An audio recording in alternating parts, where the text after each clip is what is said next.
Gold trusted gold buyers మీరు తాకట్టు పెట్టిన బంగారాన్ని విడిపించి ఈ రోజు ఉన్న మార్కెట్ ధరకు కొనబడను.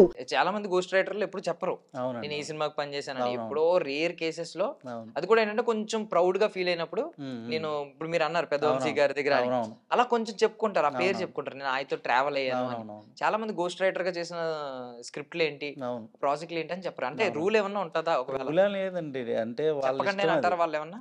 అలానేం లేదు. అంటే వాళ్ళ ఇష్టం అంతే. వాళ్ళు ఏం చెప్పరు కదా ముందు, అయితే మీరు ఇది వాళ్ళే చెప్పుకోకండి వాళ్ళ మీరు గోస్ట్ రైటర్ అలా దీనికి. కొంతమంది చెప్తారు కూడాని.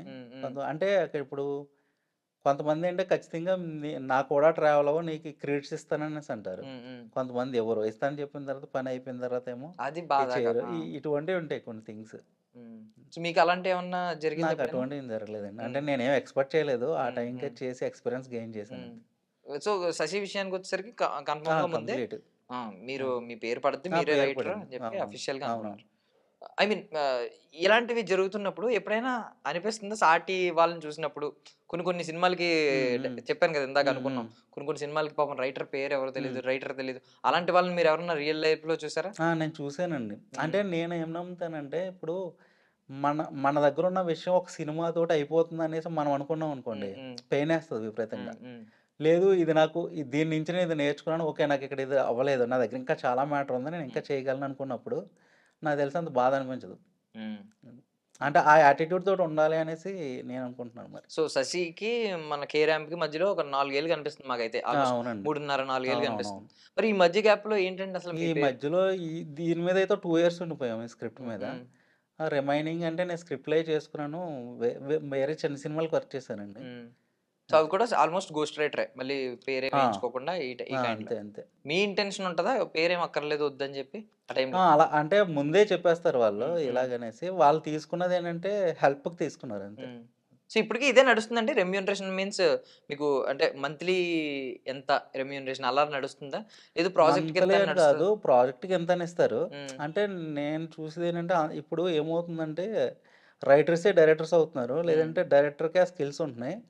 వాళ్ళు ఒకటి అనుకుని స్టార్ట్ చేస్తారు. అది అనుకున్నట్టు కాకుండా ఎటో వెళ్ళిపోతుంటది. హ్మ్. హ్మ్. అటువైపు పరిధి దాటిపోతుందో లేదంటే దాని మీద ఇంకా అనుకున్నట్టు రావట్లేదు అనుకున్నప్పుడు పక్కోళ్ళ హెల్ప్ తీసుకుంటారు. హ్మ్. హ్మ్. పక్కోళ్ళ హెల్ప్ అంటే రైటర్ హెల్ప్. ఇక్కడేమవుతది ఇతను పూర్తిగా చేయడు. ఆల్రెడీ అక్కడ కొంత చేసేసి ఉంటది. హ్మ్.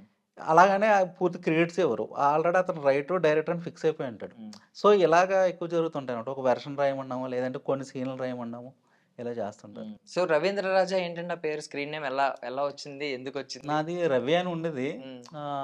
'రవీంద్ర రాజా' బావుంటదని నాకు కొంతమంది అడ్వైస్ చేశారు. హ్మ్. అది ఏంటి స్ట్రాంగ్ బిలీఫ్ ఏంటి దాని మీద? స్ట్రాంగ్ బిలీఫ్ అంటే న్యూమరాలజికల్‌గా హ్మ్. తీసుకున్నదండి. ఏమన్నా మీకు తెలిసిందా దాన్ని ప్రతిఫలం చేంజ్ అయిన తర్వాత ఏమన్నా తెలిసిందా? బావుంది. సక్సెస్ అయింది కదండీ ఇప్పుడు. ఓకే. రామ్ సక్సెస్ అంతే. మీరు ఓకే. అలా బిలీవ్ చేస్తున్నారు. అలా బిలీవ్ చేస్తా. ఓకే. ఓకే. సో ఇక నుంచి అయితే ఇదే 'రవీంద్ర రాజ్' అనే 'రవీంద్ర రాజా.' కంటిన్యూ అవుతది. ఎన్నాళ్ళు కంటిన్యూ. హ్మ్. అంటే రోడ్ బ్లాక్స్ ఉంటాయి కదా మీకు. రైటర్ బ్లాక్ అంటారు నార్మల్‌గా. ఉంటాయండి. ఉంటాయి సడెన్‌గా ఖచ్చితంగా. బ్లాకేజ్ పడతా ఉంటది. హ్మ్. మన ఫిజికల్లీ అయితే మనం ఎనర్జీ అవునవును. తెచ్చుకోవడానికి ఏదో కూల్ డ్రింక్ తాగో ఏదో ఒకటి అవునవును. చేసో వచ్చేస్తాం. అవును. బట్ మైండ్ ఒకసారి ఆఫ్ అయిందంటే అవునవును. అది మన మాట ఇనదు. దాన్ని అవునవును. ఆన్ చేయాలనేది మనకు తెలీదు. అవునవును. అంటిల్ అండ్ అన్లెస్ మీ లైఫ్‌లో మళ్ళీ ఏదన్నా ఒక మంచి హ్మ్. థింగ్ జరిగి మీరు ఇన్‌స్పైర్ అయ్యి మళ్ళీ ఎళ్లి అవునవును. ముందు రాయాలి. అలాంటి బ్లాక్స్ ఎప్పుడైనా వచ్చినాయండి? ప్రతి ఒక్కరికొస్తాయండి. హ్మ్. డెఫినెట్‌గా వస్తాయి. అంటే అంత అలాగా అయిపోయుంటే వన్ డేలోనే స్క్రిప్ట్ రాసేస్తారు ఎవరైనా. హ్మ్. హ్మ్. ఇన్ని మంత్స్ ఒకసారి ఇయర్స్ కూడా ఎందుకు తీసుకుంటారంటే ఖచ్చితంగా ఎటు నుంచి ఎటెళ్తున్నాం అన్నది బ్లాక్ అయితే పడతది. హ్మ్. సో పడుతుంటాయి. మళ్ళీ అక్కడి నుంచి ఒక చిన్న ట్రిగ్గర్ అవుతది. మళ్ళీ అక్కడి నుంచి మూవ్‌మెంట్ తీసుకోవడం జరుగుతుంది. మీకేమన్నా అలా ఉందా? పూరి డెఫినెట్‌గా గారు అండి. బ్యాంకాక్ ఎళ్లి రాసుకుంటారంట కదా! స్పేస్. బ్యాంకాక్ ఎళ్తే ఎక్కువ కథలు అంటే అది అలా రూమర్. ఆయన నిజంగా రాత్తారో అవునవునవును. లేదో తెలీదు గానీ, ఆయన బ్యాంకాక్ ఎళ్లి రాస్తారు అని చెప్పి కథలు. సో, మీకు అలాగేమన్నా పర్టిక్యులర్‌లీ ఒక స్పేస్ ఉందా? మీ అమలాపురంలో గాని, చెట్ల కింద ఆహ్, రాయడం, లేదంటే ఇక్కడ ఐ మీన్ ఇక్కడ ఏదన్నా ఒక పర్టిక్యులర్ ప్లేస్ స్పేస్ అలా ఏం లేదండి. మీ రూమ్? అంటే ఇప్పుడు అంటే నాకెలా ఉంటదంటే ఎక్కడైనా ఇంట్లో ఉన్నా ఎక్కడైనా కూర్చొని రాసుకుంటున్నప్పుడు హ్మ్. బ్లాక్ అన్నారు గదా! మీరు. అలాగ ఆగిపోతది. హ్మ్. అదేంటంటే సబ్‌కాన్షియస్ మైండ్‌లో పడిపోతదది. హ్మ్. ఓకే. ఇక్కడి వరకు ట్రావెల్ చేసి ఇక్కడి నుంచి ఏంటి రావట్లేదని. అది తింటున్నా, ఎక్కడికన్నా ఎళ్తున్నా, ఏం చేస్తున్నా అది తిరుగుతూ ఉంటది. హ్మ్. బట్ ఏదో ఇన్సిడెంటో, ఏదో సినిమా చూస్తున్నప్పుడు అది ఇన్సిడెంట్ ఏదైనా చెప్పలేం గానీ, హ్మ్. అక్కడ హ్మ్. బ్రేక్ అవుతది. ఓకే. బ్రేక్ అయిన తర్వాత ఇమ్మీడియేట్‌గా ఎక్కడుంటే అక్కడ కూర్చొని రాసుకోవడం హ్మ్. అలా చేస్తుంటాను నేను. సో క్యారీ చేస్తారా ఎప్పటికప్పుడు పెన్ గానీ, నేను మొబైల్ గానీ?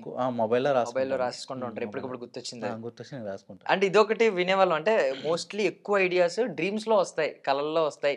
అవి లేచిన తర్వాత ఎక్సైట్ అయిన కలలు ఏమన్నా ఉన్నాయంటే, బావుంది ఇది పెట్టాలి అని అనిపిస్తది అని చెప్పి.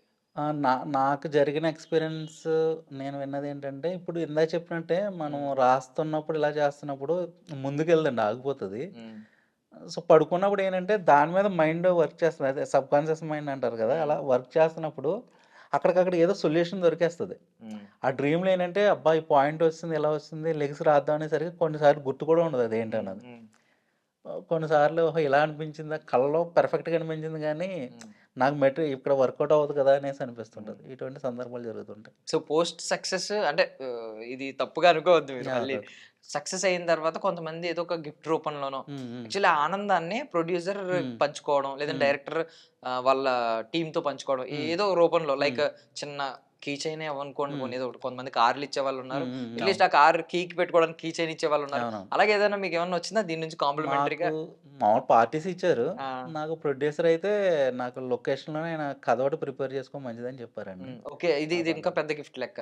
అంతే. సో, ఐ మీన్ మీరు రాసిన ఉంటది కదా! ఆ హ్మ్. ఫైనల్ డ్రాఫ్ట్ నుంచి ఇక్కడికొచ్చిన తర్వాత హ్మ్. ఇంప్రూవైజేషన్స్ చేస్తా ఉంటారు కొన్ని ఆ! కొన్ని. జ జ కొన్ని కట్ చేస్తా జరుగుతాయండి ఉంటారు. అవి. కొన్ని ఇంప్రూవైజ్ చేస్తా ఉంటారు. డెఫినెట్‌గా జరుగుతది. ఏ హ్మ్. సినిమాకైనా జరుగుతది. హ్మ్. అంటే మనం ఒకలా రాసినప్పుడు ఏమవుతదంటే, ఆర్టిస్ట్ దాన్ని ఓన్ చేసుకోవడం బావుంటదనమాట. హ్మ్. హ్మ్. అంటే వాళ్ళకొక బాడీ లాంగ్వేజ్ ఉంటది. డైలాగ్ మోడ్యులేషన్ ఇవన్నీ ఉంటాయి కదా! హ్మ్. వాళ్ళు ఓన్ చేసుకున్నప్పుడు చిన్న చిన్న ఇంప్రూవైజేషన్ చెప్తారాళ్ళు. హ్మ్. ఇలా ఇలా ఇలా అనుకుంటున్నాం బావుంటదనేసంటే, హ్మ్.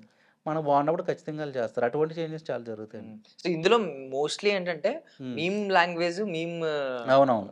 ఫీడ్ అంతా భలే అవునవును. ఉంది. అవును. దాన్ని మీరు కన్వర్ట్ చేసి కొంచెం అవునవును. మంచిగా ప్రెజెంట్ చేశారు. అవునవును. అండ్ ఈయన ఇంతకు ముందు అంత ఆ టైప్ ఆఫ్ ప్రెజెంటేషన్ ఎక్కడ చూడలేదు. అవునండి. కిరణ్ అబ్బవరం గారు అవునవును. ఎప్పుడు అంత పెర్ఫార్మన్స్ ఎప్పుడు చూడలేదు. అవునవును. సో, ఎలా అనుకున్నారంటే రైటింగ్ టైమ్‌లో కిరణ్ అబ్బవరం గారు ఇంత బాగా చేయగలరు, ఇంత ఆయన బాడీలో ఇంత ఈజ్ ఉంటది అని హ్మ్. ఎలా డిసైడ్ చేసుకున్నారు? అది డైరెక్టరేనండి. మా హ్మ్. డైరెక్టర్ ఏంటంటే, మేము ఫస్ట్ కిరణపూరం వారి కాంపౌండ్‌లోనే పనిచేసాం హ్మ్. మేము.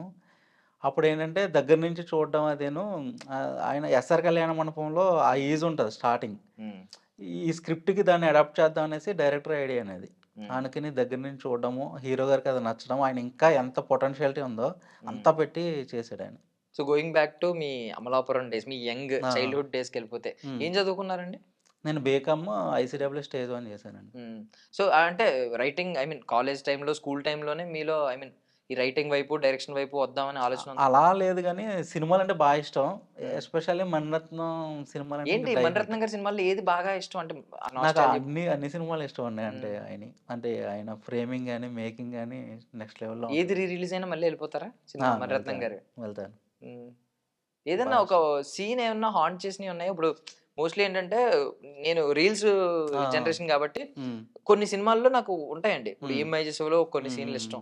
సో, అలాంటి సీన్‌లు వచ్చినప్పుడు నేను మళ్ళీ ఆగుతా. హ్మ్. 1,00,000 సార్లు చూసిన సీనే అవునవును. మళ్ళీ ఆగుతా. హ్మ్. సో, అలాంటిది ఏదన్నా నాస్టాల్జియా బాగా ఏవన్నా సీన్స్ ఉన్నాయండి? 'రోజా' గాని, లేదంటే నాకు 'దిల్సే' గాని? అంటే ఆయనది బేసిక్‌గా ఏమిష్టం అంటే, ఇప్పుడు 'బొంబాయి' సినిమా ఉందనుకోండి. హ్మ్.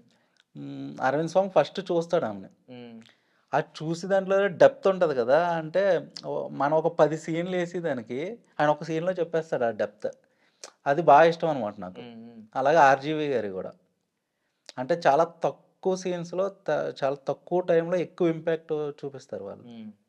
కరెక్ట్ మీరు. ఐ మీన్ 'బొంబాయి' సినిమాలు లాంటి సినిమాలు అంటే ఏంటంటే అట్‌లీస్ట్ ఒక పావుగంట తర్వాతే హీరో, హీరోయిన్ లేచిపోయినా ఆ!